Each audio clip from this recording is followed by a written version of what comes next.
2018년 6월 전 세계 눈과 귀를 끄는 아주 특별한 사건이 있었습니다. 태국 북부 탐루앙 동굴 이곳에 일명 야생 멧돼지라는 그런 별칭 이름을 가진 유소년 축구팀 선수 12명과 유소년, 그러니까 소년들이죠. 그리고 코치가 훈련을 마치고 돌아오는 길에 동굴에 들어섰다가 비를 피하기 위해서 동굴에 들어섰다가 그만 더 많은 비가 내려서 동굴 안에 갇히고 맙니다. 차오르는 물을 피해서 동굴 미로 속을 이리저리 피해 다니다가 결국은 실종이 돼버렸습니다. 어디에 동굴 안에 어디에 갇혀 있는지 조난이 되어서 이들을 구하기 위해서 이 많은 정부 관계자들 또 태국 정부의 힘만으로 안 돼서 여러 세계의 사람들에게 도움을 청하게 되었고 동굴 수중 탐사 전문가들 이런 사람들이 동원이 되어서 이들을 구출하게 되었던 것이죠. 이 구조의 과정, 이 결과 동영상인데 잠깐 여러분들도 아마 기억하실 겁니다. 같이 보겠습니다. 전 세계가 주목했던 동굴 소년들의 구조, 어떤 과정을 거쳐 진행됐을까요? 태국 해군 특수부대인 네이비실이 축구팀 소년들과 코치를 구조하는 장면이 담긴 10분 분량의 영상을 공개했습니다.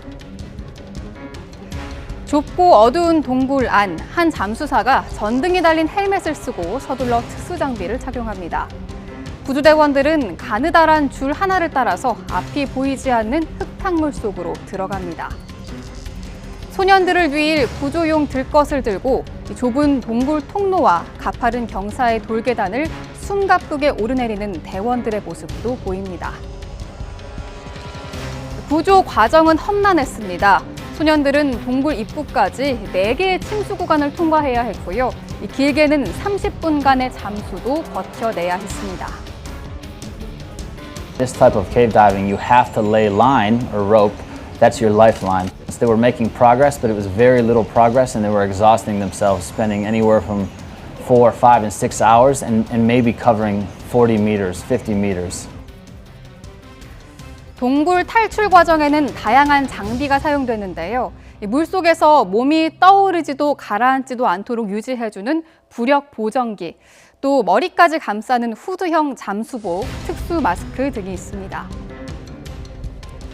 소년들이 병원에서 치료받는 모습도 공개됐습니다. 카메라를 향해 손가락으로 V자를 그려 보이기도 하고요. 두 손을 모아 고개를 숙이는 태국 전통 예법으로 인사하기도 합니다.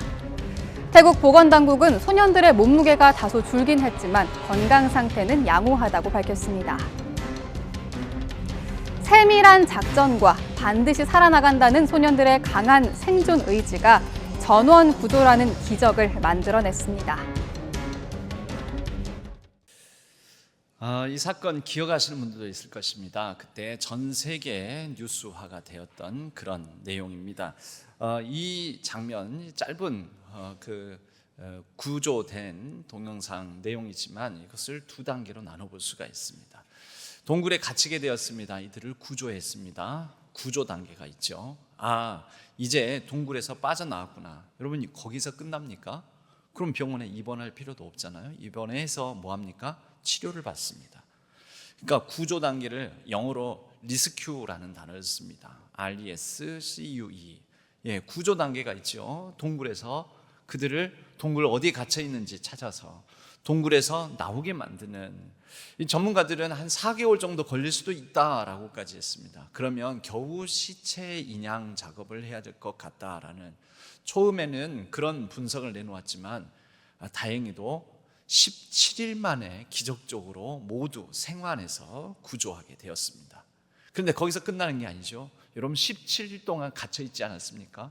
동굴, 어둠, 폐쇄적인 공간, 그리고 물, 이 두려움으로부터 회복하고 그리고 쇠약해진 건강이 온전해지고 일상으로 돌아오는 그 시간들은 앞으로도 훨씬 더 오래 걸리게 되었다라는 거죠. 그 단계가 뭘까요? 그 단계, 리커버, 회복하는 기간, 그 단계를 저는 오늘 설교 제목으로 삼은 릴리즈라고 말할 수 있습니다. 여러분 이러한 재난이나 어떤 끔찍한 사건, 어떤 이 폐쇄적이고 억압적인 사건을 당하고 나면 그것이 상처와 트라우마로 남습니다. 태국 정부는 이들을 돕기 위해서 알고 봤더니 이 13명, 코치를 포함해서 13명, 이들 가운데에는 무국적, 태국 국적이 없습니다. 태국에는 그런 사람들이 수백만 명입니다. 태국 북부, 이 사건 장소가 치앙라이 북부에 있는 라오스, 미얀마, 태국 접경지대입니다. 이곳에서는 미얀마의 군부 정권 또는 라오스의 사회주의 정권의 여러 경제적인 어려움들 또 억압 이런 것들을 피해서 태국 쪽으로 그나마 살기 좋은 살기 좋은 먹고 살 수 있는 태국으로 내려온 난민들 같은 사람들이 많습니다. 그들은 태국의 국민이 아닙니다. 등록도에 되어 있지 않습니다. 그렇게 한 세대 두 세대를 지내면서 산에서 사는 것입니다. 그런데 이 유소년 축구팀 안에도 그런 사람들이 있었다는 거죠. 3명이 있었습니다. 그들의 국적을 회복시켜줬습니다. 태국 국민으로 받아줬다라는 것이죠. 그리고 그 지역 대학에서는 여러분 이때 유소년이었으니까 지금 벌써 한 7년 18년이니까 7년 정도 지나지 않았습니까? 그들이 대학을 지나가는데 한 대학교가 그들의 전액 장학금을 다 주겠다고 해서 그들을 대학의 품에 안아주었습니다.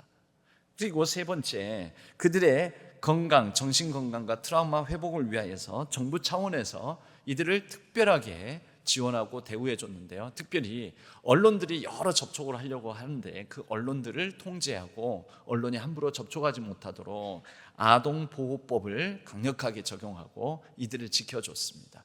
결국 병원의 도움, 여러 정부 관계자들의 도움, 여러 사람들의 지원과 후원에 입어서 그들이 풀어놓아 다니게 되었습니다. 릴리즈 된 것이죠. 여러분, 저는 이 사건을 우리 구원 사건과 연결시켜서 생각해 볼 수 있다고 봅니다. 여러분, 우리의 구원은 어떻게 이루어졌을까요? 에베소서 2장 1절은 우리에게 이렇게 얘기합니다. 허물과 죄로 죽었던 우리를 그가 예수 그리스도께서 하나님께서 살리셨도다. 여러분, 이게 뭘까요? 구원이지요. 그런데 여기서 끝나는 분들이 많습니다. 이것은 구원은 구원인데 구원의 두 가지 단계로 이 사건을 통해서 비추어 보면 구조된 것입니다. 죄에 막혀있던 하나님과의 관계에 있어서 끊겨져 있던 것으로부터 그 하나님과의 관계가 줄로 이어지게 되고 예수 그리스도라는 생명줄 붙잡고 어둡고 캄캄한 동굴로부터 이제 벗어난 것뿐인 것이죠. 그러나 우리는 여전합니다. 옛사람, 옛모습, 옛습관, 옛본성 남아있죠. 구조로 끝나서는 안 됩니다. 그 다음 있어야 됩니다. 온전한 사람으로, 하나님의 사람으로 회복해가는 과정이 필요합니다. 그것이 릴리즈입니다. 오늘 우리가 읽은 본문의 말씀, 나사로의 죽음 사건인데요. 이 나사로의 죽음 사건도 크게 보면 이 두 가지를 살펴볼 수가 있습니다. 나사로가 죽었습니다. 죽은 지 나흘이나 지났습니다. 만으로 3일 지났다라는 것입니다. 특별한 냉동장치 안에 시체를 넣어놓지 않았다면 시체는 이미 진물이 나고 썩고 냄새를 풍기기 시작했을 것입니다. 이스라엘 지역에서는 매장이 흙을 파고 거기에 관을 안치하고 다시 흙으로 덮는 이런 매장 방식이 아닙니다. 빈 동굴을 찾아 앞으로 이곳에 시체를 안치해야지, 빈 동굴을 마련해 두고 그 동굴에 죽은 사람을 염을 해서 잘 부패가 되지 않도록 염을 하긴 하지만 그것을 칭칭 동여맵니다. 수의와 수건으로 머리부터 발끝까지 다 칭칭 동여맵니다. 그리고 그 빈 무덤 안에 그대로 편안하게 눕혀놓습니다. 그리고 돌 문을 닫아 그렇게 거기를 폐쇄적인 공간으로 만듭니다. 이게 이스라엘 방식입니다. 그런데 예수님께서 나흘이 지나서 이곳에 오셔가지고 그 무덤 앞을 지키는 사람들, 슬피 울고, 특별히 나사로의 누이들이 굉장히 슬피 울었습니다. 예수님 계셨으면 우리 오라버니가 죽지 않았을 텐데요. 예수님도 그 마음에 공감하여 비통하게 여기셨습니다. 같이 우셨습니다. 그렇지만 예수님께서 말씀하십니다. 돌을 옮겨 놓아라. 말립니다. 그 나사로의 누이들이, 예수님 이미 시체가 썩고 냄새가 납니다. 이제 소용없습니다. 빨리 오셨으면 좋았을 텐데 이제는 우리 오라버니를 보내드려야 됩니다. 예수님께서 돌을 옮겨 놓아라 다시 재차 말씀하시고 하나님의 영광을 볼 것이다 라고 말씀하십니다. 그리고 하시는 말씀이 그 나사로, 죽은 나사로죠. 죽은 나사로를 향하여서 이렇게 얘기하십니다. 죽음을 향하여 명령하신 거라고 볼 수 있습니다. 죽음에서 생명으로 옮기시는 말씀, 나사로야, 나사로야 나오너라, 나사로야 나오너라. 고린도전서 15장 55절에는 이런 말씀이 있습니다. 사망아 너의 승리가 어디 있느냐, 사망아 내가 쏘는 것이 어디 있느냐. 무슨 말씀입니까? 예수 그리스도의 부활로 말미암아 죽음 권세의 사망을 이기셨다라는 선언이지요. 나사로를 향하여서 외치십니다. 나사로야 나오너라. 승리입니다. 여러분 이게 복음이지요. 구원이지요. 구조된 것이죠. 나사로는 죽음 속에 있었던 나흘간 그 사흘 만 3일의 시간을 이기고 무덤 밖으로 걸어 나오게 됩니다. 놀라운 일이 일어났습니다. 여러분 밖에서 통곡하고 슬피 울며 있었던 사람들이 막 기쁨으로 환호성을 질렀겠지요. 아니요, 여러분 말씀을 그냥 읽지 마십시오. 우리의 일상 속에 그것이 일어났다고 생각하고 말씀의 상상력을 발휘하면서 자꾸 하나 문자 하나를 읽지 마시고 그 장면을 끌어와서 우리는 상상해 보아야 됩니다. 수건과 수의로 머리끝부터 발끝까지 하얀 천으로 칭칭 감아매고 여러분 손발이 묶여 있지 않겠습니까? 그리고 눈도 거의 가려져 있고 귀도 막혀 있고 입도 막혀 있고 그런 상황에서 미라요, 미라. 우리가 미라를 상상하시면 됩니다. 그 미라 같은 상황 속에서 어기적 어색하게 한 발 한 발 겨우겨우 떼고 무덤 밖으로 걸어 나오는 나사로를 한번 생각해 보십시오. 여러분 이게 기뻐요? 여러분 기뻐요? 별로 상상이 안 되시나 본데 그로테스크하다라는 단어를 이때 쓸 수 있을 것 같습니다. 괴기하고 기괴하고 공포스럽고 이게 뭐야 이게 뭔 일이야 이거. 저건 내가 분명 저 시체 만졌는데 염을 했는데 내가 칭칭 감았는데 저거 우리가 들쳐매다가 저기에다가 안치시켰는데 근데 그것도 칭칭 동여맨 상태니 부자유스러운 상태로 겨우겨우 어기적거리면서 나오는데 여러분 이 모습이 얼마나 이상해 보이겠습니까?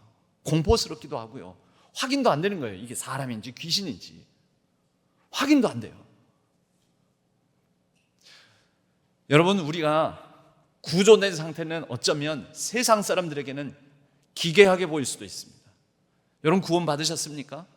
예수 그리스도로 말미암아 그 생명줄 잡고 동굴 밖으로 나오셨습니까? 여러분 동굴 밖으로 나온 아이들의 모습은 해맑고 막 빛을 안 봤으니까 얼굴도 막 하얗고 화장한 것처럼 막 아름답고 반짝반짝 빛나고 그러겠지요.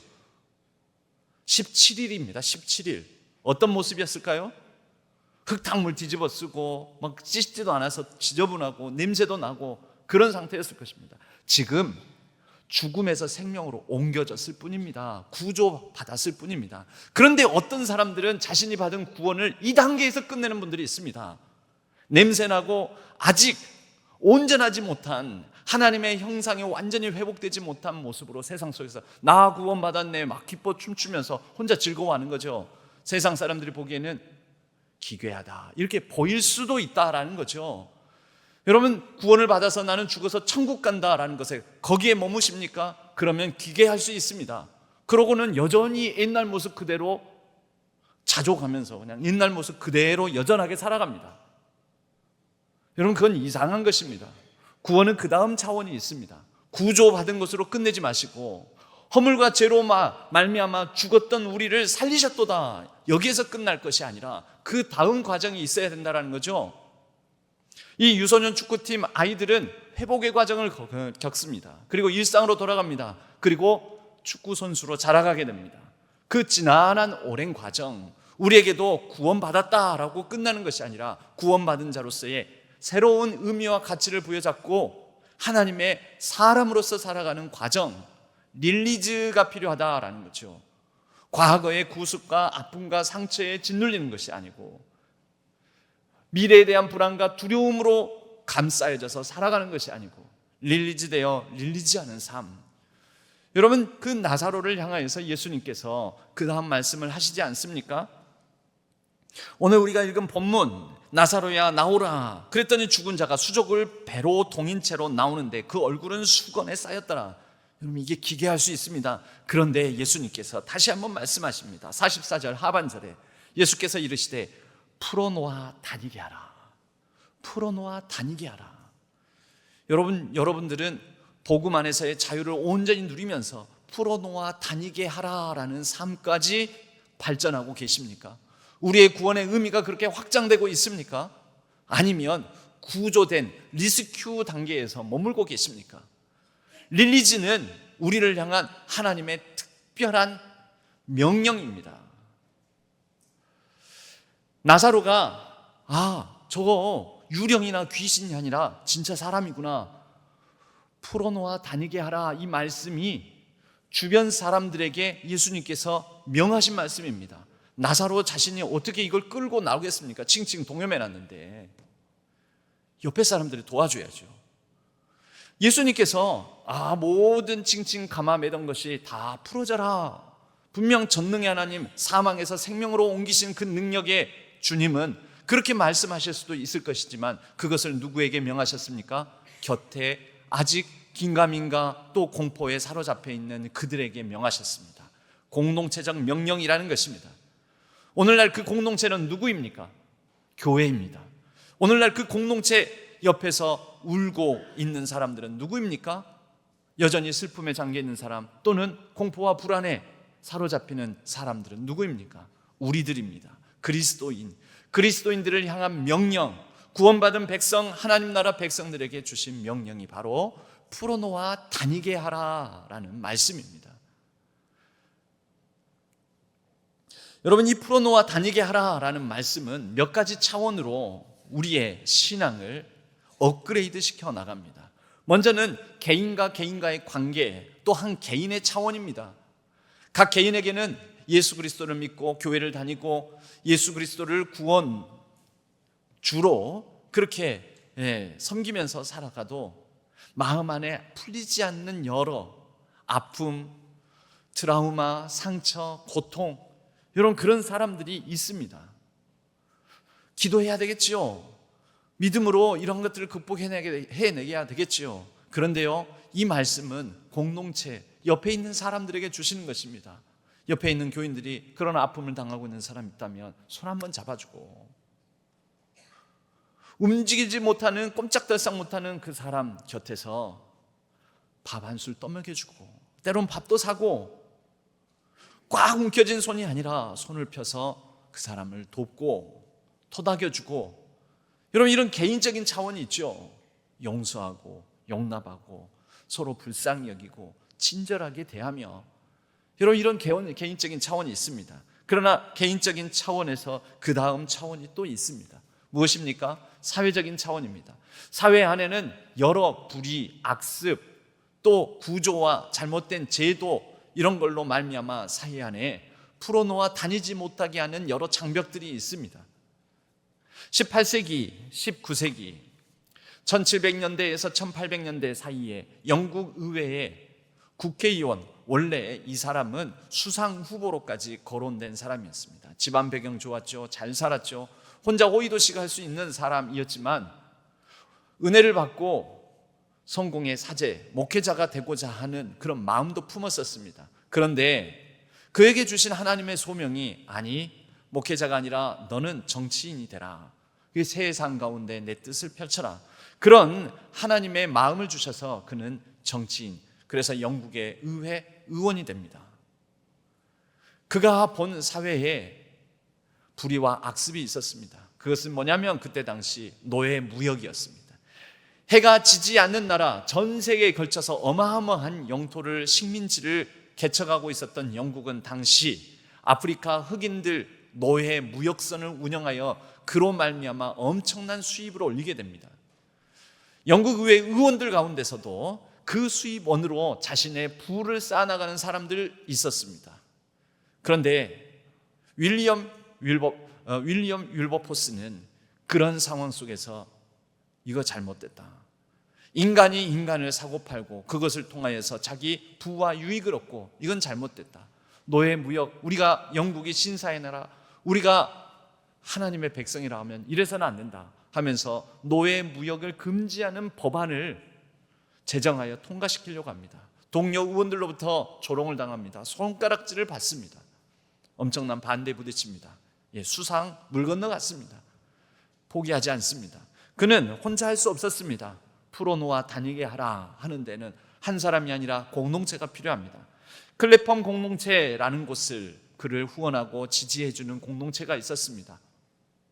장장 20년 동안 이 일에 힘쓴 결과 1807년 노예 무역 폐지 법안을, 그리고 그가 죽던 해인 1833년에 영국 당시 제국 내에 있는 모든 영토 안에서 모든 노예를 무역, 사고 파는 행위를 금지하는 법안이 통과가 되고, 그리고 이것이 기초돌이 되어서 디딤돌 되어서 영국 지역 안에서 모든 노예가 사라지는, 노예를 부리지 않는 그러한 사회를 이루는데 그의 노력과 헌신이 기여하게 됩니다.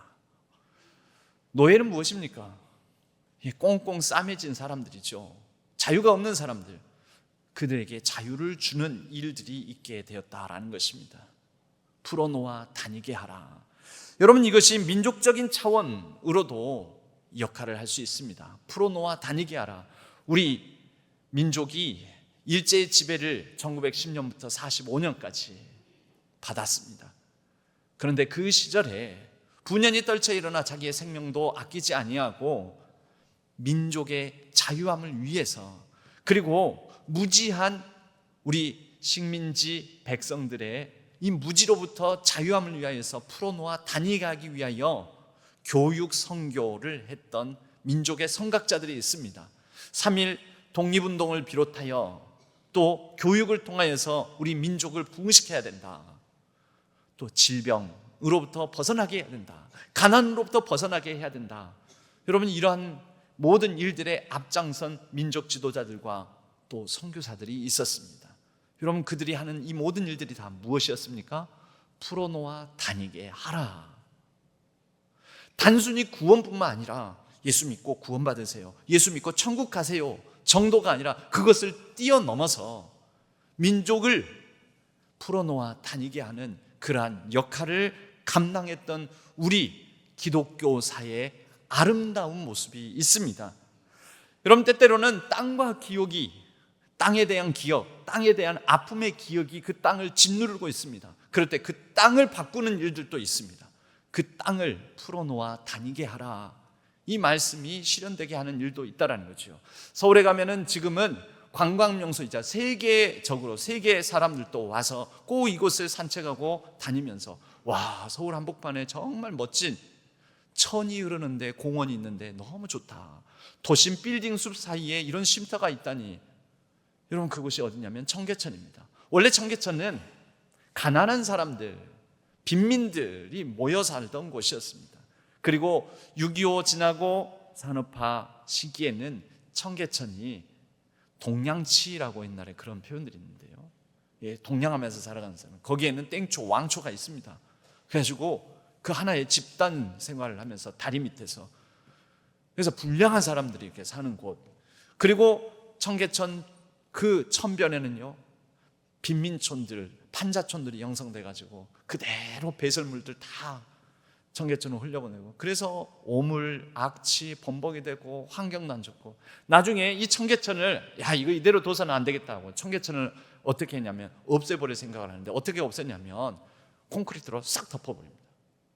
싹 덮어버리고 그 위에 도로 내고 또 고가도로까지 내고 그 천변 원래 집들 다 철거하고 거기에 상가를 들어서게 합니다. 공구상들, 세운상가, 나진상가라는 이 우리나라에서 최대 공구상들이, 부품, 공구 뭐 이런 상가들이 조성이 됩니다. 거기에서 나중에 이 공구상을 바탕으로 그 전에 그런 얘기도 있었어요. 세진 나진 상가에서는 거기에서 구한 부품으로 로봇도 만들고 탱크도 만들 수 있다, 뭐 이런 말까지 있었습니다. 거기에 이렇게 상가들이 딱 조성해 놓고 그럼 닭 없이 해버린 거죠. 근데 땅의 기억, 땅의 아픔, 그 땅에 어려 있는 그것들이 사라진, 이것을 다시 걷어내는 일이 있게 됩니다. 이명박 정부 때의 일입니다. 그것을 싹 걷어내자. 청계천 복개를, 콘크리트를 걷어내고 도로를 걷어내고 천을 복원하자. 그러면 그 물길, 막혔던 물길 다시 열어야 되죠. 정화해야 되죠. 보상해줘야 되죠. 또 교통도 새로 시스템도 갖춰야 되죠. 어마어마한 돈이 들었습니다. 상인들은 반대하고 데모를 하고 난리가 났습니다. 그러나 설득하고 또 여러 방법들을 통하여서 많은 예산도 투입하여서 청계천 물길을 정화하고 복원하게 됩니다. 지금은 세계적인 관광 명소가 되었습니다. 서울시의 뜨거운 기운을 이 청계천이 도심의 온도를 한 2, 3도 정도 낮추는 역할도 하게 되었습니다. 요즘과 같이 더울 때에는 2, 3도가 어디입니까? 여러분 2, 3도를 각 집안마다 다 낮추려고 하면, 사무실마다 다 낮추려고 하면 어마어마한 에어컨을 가동하고 전기를 소비를 해야 됩니다. 여러분 청계천은 이제는 가난, 빈민의 또 오물, 악취에 또 콘크리트 더미로 덮어버리고 없었던 역사처럼 여겼던 곳이 아니라 지금은 새로운 기억의 공간으로 풀어놓아 다니게 하는 공간이 되었다라는 것이요. 독일에 루르 공업지대가 있습니다. 석탄 산업이 몰락하고 난 다음에 붉은 녹, 먼지로 쌓여져 있는 폐광과 제철소들을 바꿔냅니다. 이곳은 지금 현재 그 폐광 시설들, 암벽 등반 코스가 되었고, 가스 저장고였던 곳은 물을 받아서 다이버들의 훈련장이 되었고, 또 여러 관광지로 재탄생하게 되었습니다. 여러분, 여러 버려지고 황폐하게 되고 황무지와 같은 곳들이, 그 땅이 풀어놓아 자유롭게 된 역사인 것이지요. 여러분, 우리 광주 지역에도 여러 다양한 기억을 남겨준, 풀어놓아 다니게 한 사람들의 이야기들이 있습니다. 서서평 선교사님, 여자 선교사님이시죠. 이분은 특히 여성 고아에 대한 관심을 가지고 결핵 퇴치를 위하여서도 앞장서셨고, 여러분 그래서 질병, 무학, 멸시, 천대, 사람들의 차별, 조롱 가운데 놓여있는 여러 그런 사회적 억압 속에 있는 사람들을 풀어놓아 다니게 하셨습니다. 광주 시민장, 광주 시민 전체가 이분의 장례식을, 시민장으로서는 최초의 분이 서서평 선교사님입니다. 최영정 목사님이라는 분이 있습니다. 이전에도 말씀드린 적이 있는데요. 이분의 호가 오방입니다. 오방. 오방이 무슨 뜻이냐? 5개의 해방. 난 5개로부터, 5가지로부터 자유하다. 이분의 오방 정신에는 명예욕, 물질욕, 성욕, 권력욕, 생명, 내 생존에 대한 욕구까지, 나는 이 5가지로부터 자유하다, 이 욕구를 버린다. 그래서 오방이라고 호를 지었습니다. 오방 최영종 선생님은 거린들, 또 한센인들, 나환자들, 이들을 자유롭게 하신 분입니다. 이들의 친구가 되셨습니다. 1932년 엄혹한 일제시대입니다. 일제시대에 나환자들이 얼마나 차별받고, 나타나기만 하면 사람들 돌 던지고, 이 나환자들이 안전하게 머물고 살 수 있는 피난처와 같은 쉼터를 따로 만들어 주십시오. 이 요청을 하는데 들어주겠습니까? 안 들어주죠. 번번이 묵살당합니다. 최영종 목사님이 한센인들 150명과 함께 광주에서 출발을 합니다. 도보행진. 그것을 구라행진이라고 합니다. 구라친다고 해서 구라가 아닙니다. 요즘 뭐 입 벌고 막 그런 말 있지 않습니까? 입만 벌리면 구라친다고. 그런 말이 아니에요. 구하다, 나환자들 구하는 행진. 150명과 함께 출발했던 이 행진이 서울 조선총독부 앞에 이르렀을 때는 400명으로 불어 있었습니다. 그들과 함께 처우를 개선하라, 우리 나환자들을 쉼터를 마련해달라. 여러분, 그 결과 탄생한 게 소록도입니다. 당시 조선 총독이었던 우각기 총독은 깜짝 놀라가지고, 세상에 이런 일도 다 있나, 경찰들이 건들지를 못하는 거예요. 일경들이 시위 진압을 못합니다. 무서워가지고. 여러분, 이런 모든 일들이 무엇을 위해서입니까? 풀어놓아 다니게 하라. 여러분, 우리의 신앙은, 우리 그리스도인들은 지금 어느 단계에 있습니까? 그냥 나 구원받았네, 구조된 상태에 머물고 있습니까? 아니면 풀어놓아 다니게 하라까지 가고 있습니까? 풀어놓아 다니게 하라, 릴리즈라는 이 단어는 자유롭게 하다, 해방시키다, 해방하다, 이런 뜻도 있지만 영화를 개봉하면, 영화 상영을 시작하게 되면 그것을 릴리즈라고 합니다. 앨범 음반을 발매하게 되면 릴리즈라고 합니다. 새로운 책을 출판하게 되면 그것을 릴리즈라고 합니다. 이것은 발표하다, 드러내다 라는 뜻을 가지고 있습니다. 영화를 개봉하다, 발매하다, 출판하다, 이런 뜻도 있습니다. 여러분, 우리가 하나님의 사람으로서 하나님의 영광을 보게 될 것이다. 하나님의 영광을 어떻게 보여줍니까? 나 구원받았다고? 구조받은 그 상태로만은 하나님의 영광 드러내지 못합니다. 이 세상에 하나님의 영광을 드러내는 방식은 풀어놓아 다니게 하는 일, 릴리즈를 할 때 이 세상이 하나님의 영광을 보고 그것이 곧 하나님의 영광을 드러내는 일이 됩니다. 나사로가 풀어놓아 다니게 할 때 저거 유령도 아니고 분명히 죽었었는데 살았네, 하나님의 영광을 보게 되는 일들은, 여러분, 그 자체가 죽음으로부터 생명을 얻었네, 여러분, 이 증거가 드러나게 되잖아요. 그게 릴리즈죠. 풀어놓아 다니게 하게 되니까 저거 사람 맞네, 죽은 사람이 아니래, 생명력을 가진 사람 맞네. 여러분, 그 자체가 뭘까요? 선교적인 거죠. 풀어놓아 다니게 하다, 이것은 선교적 명령입니다. 선교 어떻게 해요? 예수 믿으세요? 여러분, 그것만으로 선교적 명령이 되는 게 아니고요, 풀어놓아 다니게 하는 여러 일들, 여러 사역들, 여러 우리의 삶의 모습들을 통하여 하나님의 영광을 보여주는, 드러내는 일들이 이루어진다라는 것입니다. 저는 요즘 우리 신안교회, 신안동에 관심이 많습니다. 우리 주변을 돌아보면서 이 동네 뭔가에 답답하게 막혀있다. 철길로 막혀있고 물길로 막혀있고 상습 침수구역이고 2020년에도 물에 잠기고 2025년도에도 물에 잠기고. 요즘 제가 소책자를 하나 만들고 있습니다. 잘하면 다음 주에 여러분들에게도 나눠드릴지도 모릅니다. 소책자의 내용은 뭐냐면, 우리 동네는 왜 상습 침수 구역인가 입니다. 신안동의 희망 찾기, 이런 부제를 달아보았습니다. 상습 침수 구역, 여러분, 이 동네가 왜 그런 동네가 된지 아십니까? 물론 옛날에는 근데 이곳저곳이 다 치수관리가 안 돼서 천이 있는 그 주변에는 막 홍수가 나고 그랬었습니다. 그래도 그 홍수의 피해가 신안동에 집중되지 않았습니다. 그런데 모든 물길을 다 막아버렸습니다.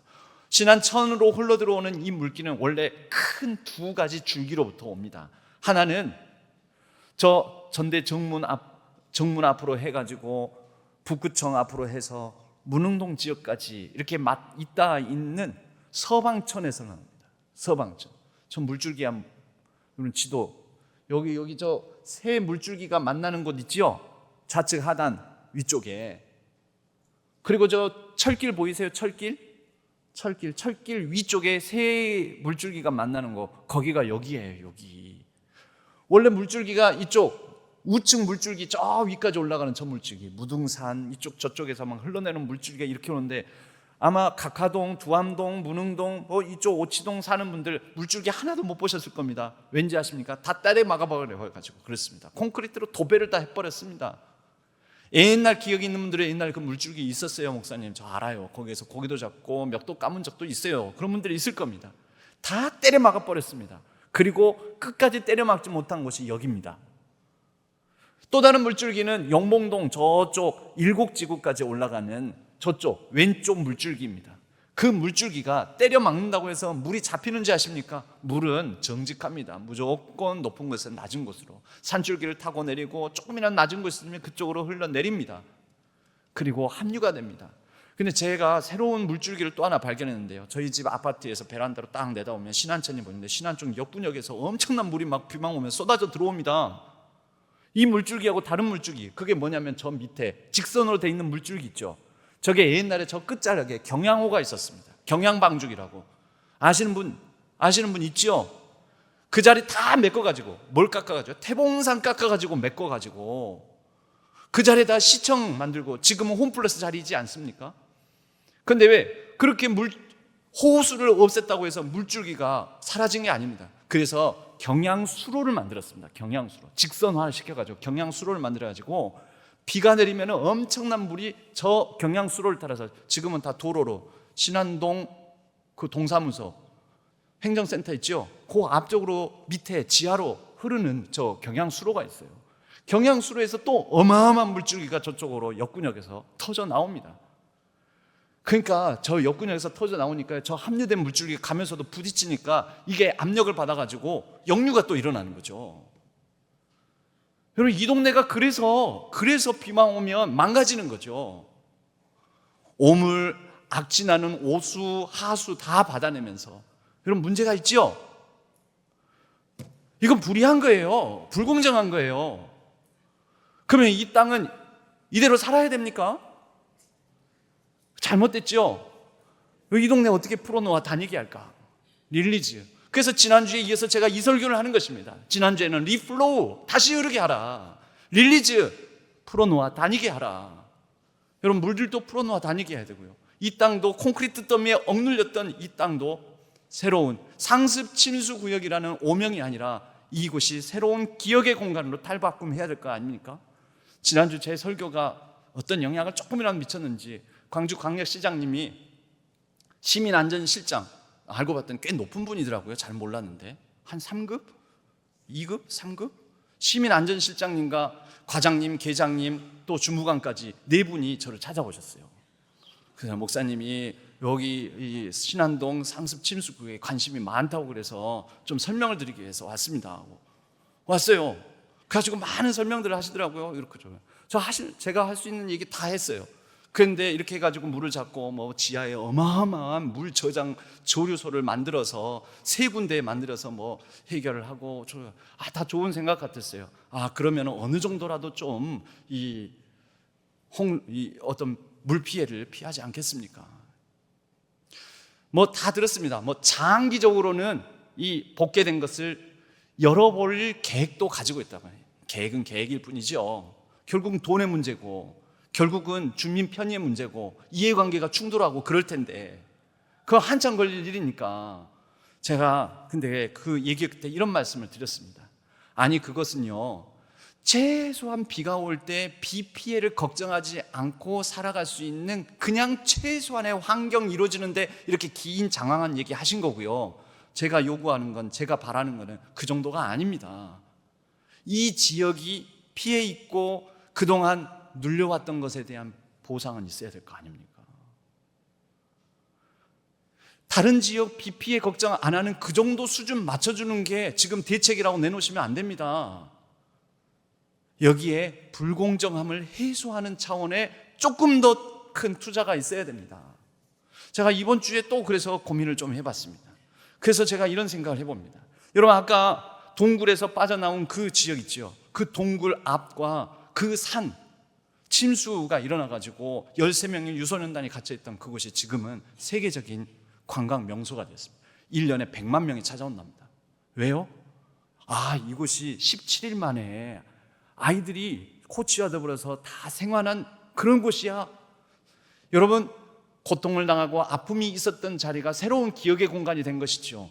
저는 그래서 광주시의 도시개발 발전이 여러 면로 잘못된 부분들과 더불어 수자원 관리의 중요성과 침수 피해가 있었던 아픔의 땅, 이곳이 일명 제가 그냥 이건 가칭으로 잡아봤습니다. 수자원 생태박물관이라든지 침수 관리, 여러 자연의 어려움들, 자연이 주는 도전을 이겨내는 역경을 인간이 극복해 나가는 그러한 역사의 흔적이 있는 기억 공간으로 어떤 전시관을 요 천변에 있는 요 천변에 집이 있는 거예요. 천변에 집은요, 이번에 막 벽도 허물어졌어요. 구멍이 나버렸어요. 사진 한번 봐봐요. 이러고 우리 천변에 있는 그 집 봐봐요. 집 안에 저 벽이 허물어져. 저 그림 아닙니다. 그림 아니에요. 가운데 저 집 담장이. 왜냐하면 천이 물이 불어가지고 저 보세요. 담장 허물어지고. 이런 동네가 어디 있습니까? 여기가 뭐 베니스입니까? 이상한 곳이에요. 이상한 곳. 사람이 살 수 없는 곳이에요. 이런 데는 매입을 해야 돼요. 시에서 매입해가지고 저기를 더 저류지로 만들든지, 그리고 바로 이 공간에다가 저류지에다 기둥 크게 박아가지고 그대로 조금 전망대같이 이렇게 세워가지고 거기에 전시관을 만드는 거죠. 아까 말씀드린 수자원 생태박물관, 수자원 관리의 중요성과 인간이 환경의 자연재해를 극복해 나가는 그런 역사의 기억을 담아두는 전시관으로, 아니면 이런 곳에 물길 공원, 철길에 막히고 물길에 막힌 이 지역에 그 정도는 해줄 수 있는 것 아닐까라고 생각을 해봅니다. 혹시 제 설교를 시 관계자가 듣고 계신다면 또 한번 방문해 주시기를 바라며 하지 않습니다. 지금 이 자리에 여러분 혹시 풀어놓아 다니게 할 수 있는 상상력을 발휘할 수 있고 실력 있고 힘이 있는 분들이 있다면, 여러분 그거 가지고 나 이 힘이 있고 이 영향력이 있으니까 좋다 하고 나만 살지 마시고 풀어놓아 다니게 하는 하나님의 거룩한 상상력을 발휘하시기를 바랍니다. 그리고 제가 제안하는 이 일을 위해서도 만약에 가능하면, 필요하면 같이 힘도 모으시고 그랬으면 좋겠습니다. 여러분, 우리 구원받은 자의 그리스도인의 사명은 그저 나 구조받았다라는 단계에서 끝나는 것이 아닙니다. 리스큐가 아니라 그 다음 릴리즈까지 풀어놓아 다니게 하는 하나님께서 주시는 놀라운 사명을 이루기 위하여 헌신하는 것입니다. 여러분, 그럴 때 우리 신앙교회가 구원받은 사람들이 많이 모인, 교인들이 많은 교회 규모가 큰 교회, 여러분 이것이 이 지역과 이 사회에 특별한 기억과 의미를 남길까요? 여러분들이 부자 된 게 누군가에게 큰 기억을 남기겠습니까? 그런 거 아닙니다. 누군가를 풀어놓아 다니게 한 일, 그것이 하나님의 선교적 사명을 이루는 것이고 이 땅에도 아름다운 역사로 기억되는 것입니다. 그 아름다운 역사를, 그 기억을 남기시는 분들 되시기를 바랍니다. 내가 전도 몇 명 했다, 그것도 소중하죠. 그러나 그것을 넘어서서 내가 풀어놓아 다니게 한 놀라운 삶의 성취를 이룸으로 하나님의 영광을 드러내고 보여주었다. 여러분, 그러한 더 넓은 차원의 하나님 나라의 구원의 역사, 생명의 역사, 하나님 나라의 풍성한 의미 있는 선교적 역사를 이뤄가시기를 주님의 이름으로 간절히 축원합니다.